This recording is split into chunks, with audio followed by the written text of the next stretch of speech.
Good morning, neighbors. Sometimes it's good to wake up in the morning and just look out the window at His great creation.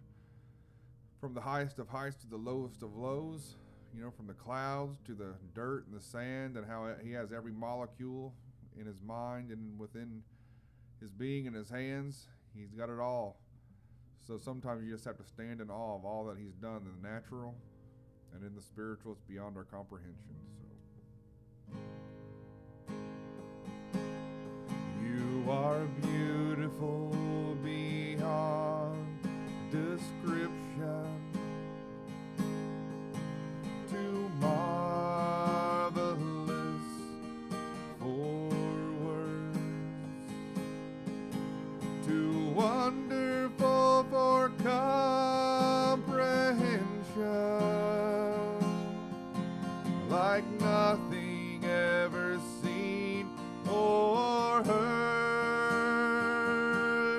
Who can grasp your infinite wisdom? Who can fathom the depth of your love? You are beautiful beyond description, majesty enthroned above, and I stand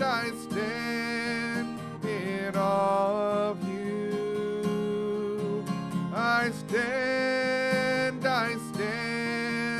in awe of you, holy God, to whom all praise is due. I stand in awe of you. I will magnify your name, O Lord. I will exalt you forevermore,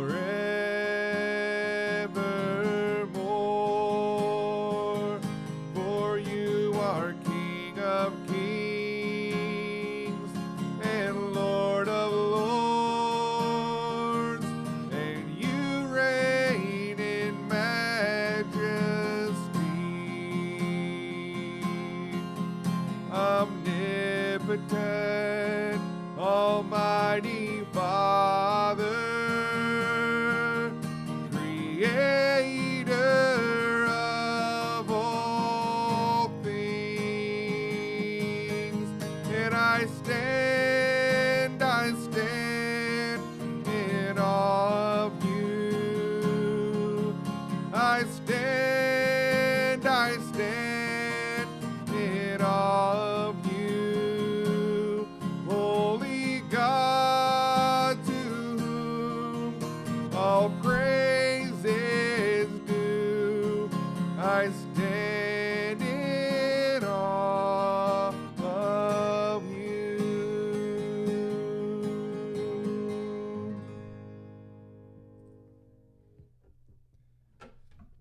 And I pray that will always be within your heart. No matter how much knowledge and understanding you gain in this life, that you will always be able to stand in awe of God and all that He has done.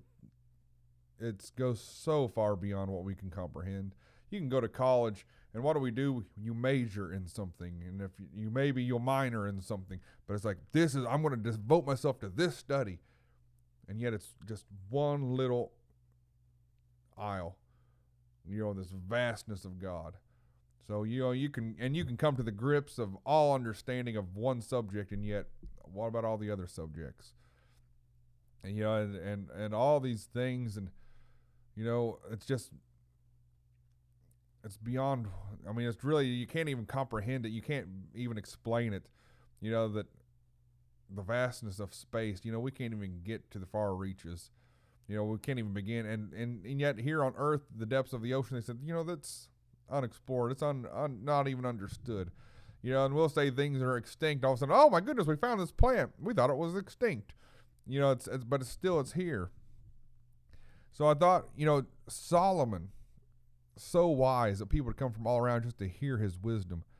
But he writes in Ecclesiastes chapter 5, verse 1, walk prudently when you go to the house of God, and draw near to hear, rather than to give the sacrifice of fools, for they do not know that they do evil. So he's saying, walk prudently, walk wisely, when you come to the house of God, and draw near to hear. We live in a world where, let me do the speaking. I got something to say. I got a comment. I got a because what you're saying, I understand this, but really, he's saying, you know what? It's much better to listen and to hear. This is a wise man.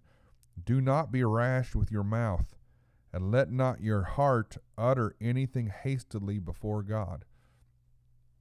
For God is in heaven, and you on earth. Therefore, let your words be few. Don't say so much. Really stand in awe of God. You are God in heaven. What really do I understand? What do I really know? We run our mouths and we complain and say all these things, but what you're really complaining against is God. You don't have control over this. This shouldn't be this. Really, we have to just be silent sometimes. Let my words be few, for you are God in heaven, and I am just here on earth. For a dream comes through much activity, and a fool's voice is known by his many words. When you make a vow to God, do not delay to pay it, for he has no pleasure in fools. Pay what you have vowed. Better not to vow than to vow and not pay.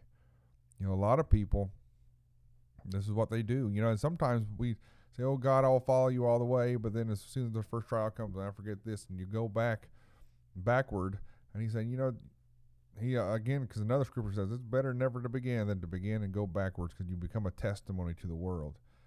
That you've tried the world, you've tried God, and the world is better. But he says, do not let your mouth cause your flesh to sin, nor say before the messenger of God that it was an error.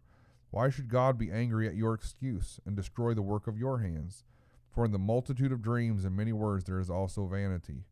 But fear God. He's saying, reverence God, for you are God in heaven, and here am I on earth. Lord, sometimes it's just best just to stand back and be in awe of all that you've done and all that you are doing, and trust in you. So God bless you all today. In Jesus Christ's name, amen.